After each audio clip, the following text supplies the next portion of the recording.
Hello, good evening, children.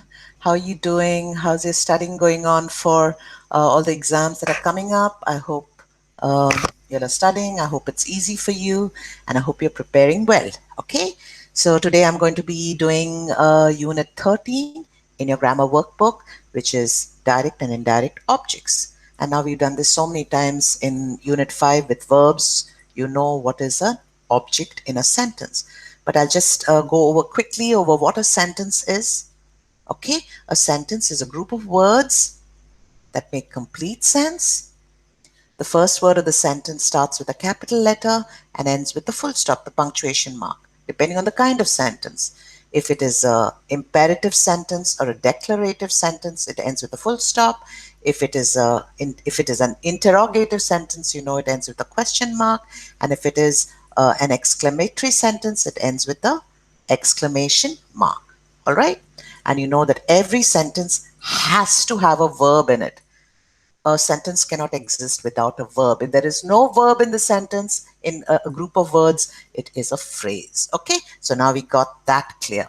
All right, so now I'm going to go straight into the presentation about direct objects and indirect objects. All right,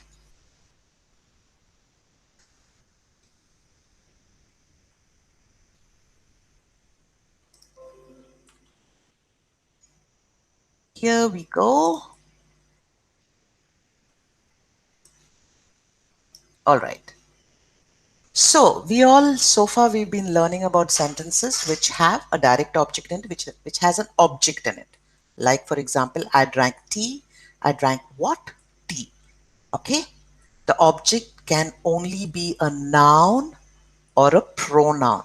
It cannot be an adjective. It cannot be a conjunction. It cannot be a preposition. It cannot be any other part of speech except a noun or a pronoun. You must remember that. This will help you to identify what the object in a sentence is. Okay? So, like I told you, a sentence may have more than one object in it. All right? So when it has more than one object, one of them is the direct object and one of them is the indirect object. All right. So only action verbs can have a direct and an indirect object. Any other verbs which are not action words cannot have both. They may have an object in it, but they cannot, both the verbs at one time cannot exist unless it's an action word. Okay. So now rule. A sentence can have just a plain direct object in it. For example, he threw the ball. He threw what? The ball. It can exist by itself, but if there is an indirect object in the sentence, it cannot be there by itself. It needs to have a direct object in the sentence, okay? It cannot exist by itself, all right? So, certain verbs like be, which is a state of being, or like he is running, he is afraid, okay, state of being or a situation, and certain other verbs like look, turn, stand, they do not have direct or indirect objects. Okay, for example, he is a small child. Okay, here this is not an object to the sentence. They are strong men. I saw a small when you say I saw a small child, saw is an action word. Okay, so a small child in this situation is a direct object. But if you say he is a small child, okay, a small child is not a direct object in this sentence, okay, because it's the verb is. They are strong men. Strong men is not an object, okay. Supposing I say, I called some strong men to my house. I called whom? Some strong men. That is the object in the sentence. So remember that when the verb in the sentence is, am, are, was, were, look, stand, turn, etc., you cannot, those objects or the nouns that or pronouns that follow those verbs cannot be objects. All right. So verbs which require an object after it to complete its sense are called transitive verbs. We've done this in unit 5. Okay. For example, I ate an apple. I ate what? It needs to have that object to following it to make sense. If I just say I ate, just like that, unless it's got some sort of context, it doesn't make sense unless I add an object to the sentence. Okay, she threw the ball. She threw.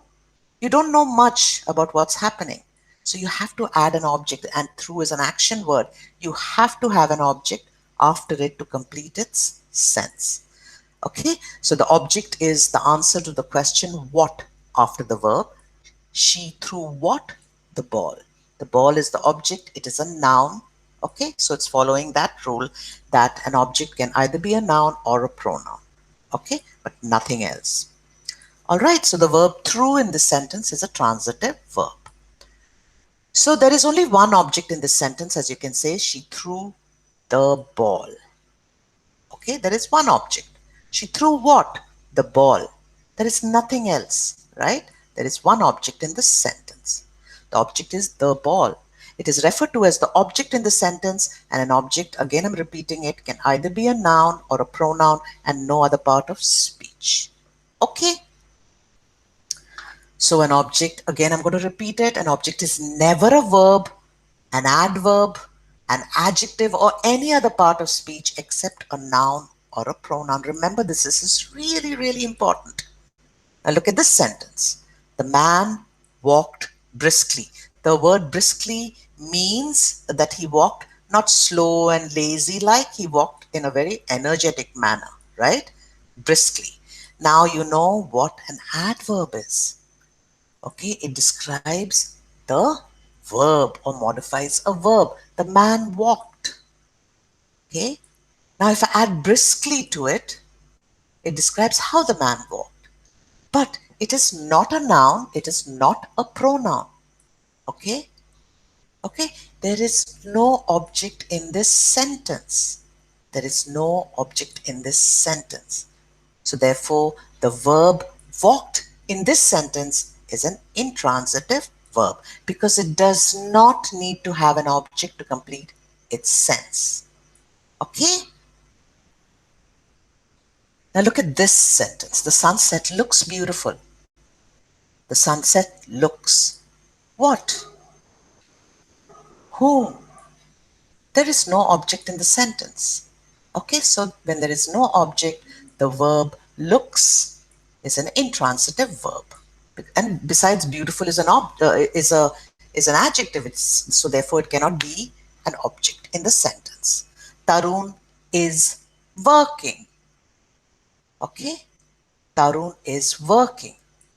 Working is not a noun, not a pronoun. Okay, it is not an object. But you already learnt about complement. Tarun is what? Tarun is working. Working completes the sense of the verb is. It is a complement, and the verb is an incomplete verb. All auxiliary or helping verbs are incomplete verbs. Is, am, are, was, were. Okay, may, might, can, could, shall, should, will, would. All these are auxiliary or helping verbs, and they are usually incomplete verbs. Okay, so now look at this. Maya ate an orange. Maya ate what? An orange is a noun. Okay, it is an object in the sentence. Therefore, the verb ate is a transitive verb. But now we're not going to be talking about transitive, intransitive, transitive, or incomplete. That was kind of a recap for you to remember the verbs and the different kinds of verbs. Okay, so now we're going to be concentrating only on objects, direct objects, and indirect objects. Now, in this sentence, an orange, there is only one object in the sentence, right? An orange. Nothing else is mentioned here. Okay? Now look at this. Reza kicked the ball. Reza kicked what? The ball. One object, right? Arvind followed the directions. Arvind followed what? The directions. It's a noun. Okay? It's a noun phrase actually. Ball is the object, directions is the object, the directions is a noun phrase because it's not made up of one word. The girl changed her dress. Dress is the object in the sentence, one object. All right? An object can never be the object of a preposition. Now look at the following sentences. Shalini walked to the shop. Now after to you have the shop, but the shop here in this situation cannot be an object because a preposition is before it. See, the best way to find out whether this is an object is always immediately after the verb ask the question what or whom. Shalini walked what? To the shop. It's a prepositional phrase. Okay? It is not an object. Okay? So shop is not an object since the preposition to is before it or precedes it. Okay? Rama spoke of her family. Okay? Rama spoke what? Rama spoke whom? There's a preposition of after which you find the word, the words, the family. So the family in this case is not an object because before it you see a preposition of. Rashi traveled with her sister. With her sister. Rashi traveled what? Rashi traveled whom? It's not with whom. Rashi traveled whom? And before the words her sister, you get a preposition. So any noun or pronoun which follows a preposition cannot be a an object. Understood? Leah jumped from the ledge. These are just more examples. From is a preposition, behind is a preposition, from the ledge. So Leah jumped what? Leah jumped home. From the ledge. Okay, it is a prepositional phrase. Okay, the ledge has the word from before it. So the ledge cannot be an object. Tanna stood behind Asha. Tanna is my daughter, Asha is my cousin. Tanna stood what? Whom? Okay, there is a noun in the sentence, but there is a preposition coming before it, so it cannot ever be an object. Okay? So transitive verbs sometimes have indirect objects which name the object to whom or for whom the action was done. So now we are introducing the concept of indirect objects. So far, when I say I ate an apple, this is a direct object. The apple received the action of being eaten. All right. So let's look at sentences which have indirect objects also in them. When you see the examples, you will catch on very quickly direct and indirect objects in a sentence. So now, Abdus gave Becky the pencil. Now, after the verb, you can see that there are two nouns, right? There's Becky, okay, and there's the pencil immediately after the verb. So, therefore, there are two objects in this sentence. How can we find out which is the direct object and which is the indirect object in a sentence? Now, Abdus gave what? Will give you the answer for the direct object. Abdus gave the pencil. So the pencil is the direct object. Okay. Now you can say Abdus gave the pencil to whom? In this case, Becky. So Becky is the indirect object for whom the action was done. Okay. The action of giving an apple was done to Becky or for Becky. Right? So it's very easy to find out the answer. Abdus gave what? The pencil. Abdus gave whom the pencil? Becky. So the answer to what gives you the answer to the noun. The answer which is a noun or a pronoun gives you the direct object. The answer to the question to whom will give you the answer of which of what the indirect object in the sentence is. Okay? So the direct object answers the question what, What did he give? The pencil. The indirect object will answer the question, to whom did he give the pencil? And the answer, indirect object in this sentence will be Becky. All right. All right, so it's a repetition. So an indirect object receives the action, okay? It receives the action, receives the direct object. So the pencil, which is the direct object, is received by Becky, right? So there must be a direct object for an indirect object to be placed in a sentence. Like I told you, a direct object can exist by itself, but an indirect object must have a direct object also in the sentence to exist. Okay, an indirect object cannot exist without a direct object. So there are lots and lots of examples. So you really get the hang of it and you become an expert in direct and indirect objects, and you don't even have to think because you'll know it so well. She told Sarah a story. She told what? A story. She told a story to whom? To Sarah. Okay, so she told what? A story is the direct object. She told whom the story, or she told the story to whom? The answer is the indirect object, and the answer is Sarah. Gina gave him a book. Now, children, please remember that a noun or a pronoun can be an object.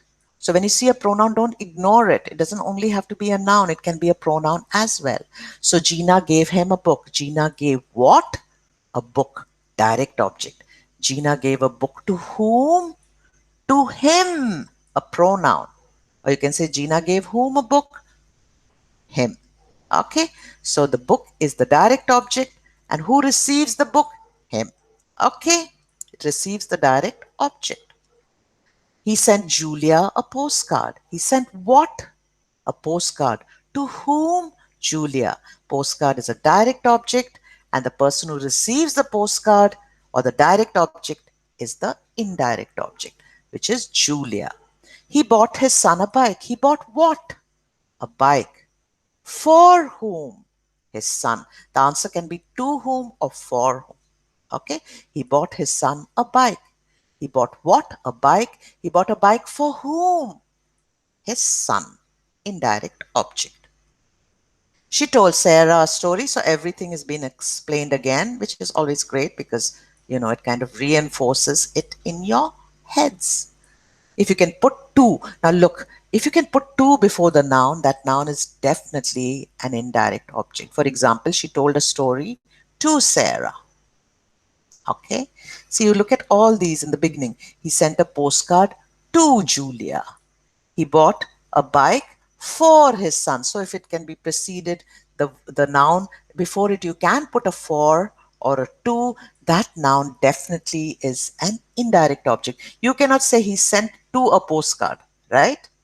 You can just say he sent a postcard to Julia. He bought a bike for his son. Let's see the previous examples. He told a story to Sarah. Gina gave a book to him. Understood? So if you can put to before the noun, that noun or pronoun is the indirect object. The other noun is the direct object. Now, given you many clues on how to distinguish between a direct object and an indirect object. She told a story to Sarah. Here, Sarah has received the direct object, which is the story, and she is the indirect object who's received the direct object. Okay. Now, I have loads of examples. Again, Gina gave him a book. She gave a book to him. This is just to explain how before the indirect object you can put a to or a for. He sent Julia a postcard. He sent a postcard to Julia. You can put a to before Julia. So therefore it is the indirect object. So there's lots and lots of sentences. The teacher gave Ashok a book. The teacher gave what? A book. The teacher gave whom a book? Or the teacher gave a book to whom? Ashok. Okay, so we can say the teacher gave a book to Ashok. So we can put to before Ashok. Therefore, Ashok is the indirect object. The old man told my sister a story. The old man told what? A story. Direct object. To whom? My sister. So in another way, you can say the old man told a story to my sister, right? My sister is the indirect object. who has received the action of being told a story. The king gave the soldier his sword. The king gave what? His sword to whom? The soldier. So the king gave his sword to the soldier. You can say it that way also. So to can come before the soldier. Therefore, the soldier is an indirect object. The man offered the poor man some food. The man offered what? Some food. To whom? The poor man. Indirect object. Some food is the direct object. Okay? The mother promised her son a chicken burger. The mother promised what? A chicken burger. To whom? Her son. Okay? Did you give your kitten any food? Did you give any food? Direct object to the kitten. You can put it that way also. So, did you give what? Any food. To whom? The kitten. The girls have given their mother a present. The girls have given what? A present. To whom? Their mother. Their mother is the indirect object who has received the direct object of a present, right? Mrs. Rao gave them homework. Mrs. Rao gave what? Homework. To whom? Them. Got it? I hope you did. Okay, it's pretty easy when you think about it, and you have to just read the sentences, understand the sentences, ask the questions, what and whom in the case of direct and indirect objects in the sentence, and you'll get it instantly. Okay, after the verb, if you see two nouns, okay, and they answer the question what and whom, you know that you have a direct and an indirect object in the sentence. Dr. Singh told the patient some good news. The patient was very sick. He thought that he was going to die. But Dr. Singh told him, no, no, no, no, no, you're going to live a long and happy life. Dr. Singh told what? Some good news. To whom? The patient. Indirect object. Minnie bought Mickey some cheese. Minnie bought what? Some cheese. Direct object. For whom? For Mickey. For Minnie. No, Minnie bought Mickey. Okay, so Mickey is the indirect object. Her mom bought her some seashells. Her mom bought what? Some seashells. For whom? For her. Pronoun. Indirect object. Understood? Mike baked his dad a cake. Mike baked what? A cake. For whom? His dad is the indirect object. Cake is the direct object. His father offered Faisal a brand new car. His father offered what? A brand new car. To whom? Faisal. So, a brand new car is the direct object, Faisal is the indirect object. I sent my friend a beautiful painting. I sent what? A beautiful painting, direct object. To whom? My friend. My friend is the indirect object who has received the direct object, the painting. Gina gave her a pretty dress. Gina gave what? A pretty dress. To whom? Her. A pronoun which is the indirect object which has received the direct object which is a pretty dress. She gave her dog a bath. She gave what? A bath. Direct object. To whom? Her dog. Understood? I made my friend a sculpture. I made what? A sculpture. For whom? My friend. Sculpture is the direct object. My friend is the indirect object who has received the direct object, the sculpture. Okay? Ria offered them a cake. Ria offered what? Cake. To whom? Them. Grandma wished me good luck. Grandma wished what? Good luck. To whom? To me. Andy bought her a flower. Andy bought what? A flower, direct object. To whom or for whom? Her. Indirect object. She showed her class her new bag. She showed what? Her new bag. To whom? Her class. Right? Ritu gave Priya 100 rupees. Ritu gave what?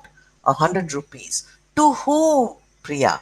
Okay, so 100 rupees is a direct object given to whom? Priya. Right? Mala bought her puppy a juicy bone. Mala bought what? A juicy bone. Direct object for whom? Her puppy. Preeti is writing me a letter. Preeti is writing what? A letter. Direct object for whom? For me. Raj built Shreya a tiny house on the hill. Raj built what? A tiny house on the hill, basically a house. For whom? Shreya. So tiny house on the hill, basically it's a phrase. You just take the tiny house or a house, which is the direct object. For whom Shreya is the indirect object. So now putting to or for before the indirect object, the same sentences, I'm just going to put it in another way so you know that only in front of the indirect object can you put the prepositions to or for. Okay, Ria offered a cake to them. See, if you see the previous sentence, Ria offered them a cake, Ria offered a cake to them. Grandma wished me good luck, Grandma wished good luck to me. Andy brought her a flower, Andy brought a flower for her. She showed her class her new bag, she showed her new bag to her class. Right? Ritu gave Priya 100 rupees. Ritu gave 100 rupees to Priya. Mala bought her puppy a juicy bone. So Mala bought a juicy bone for her puppy. Preeti is writing me a letter. Preeti is writing a letter to me. Right?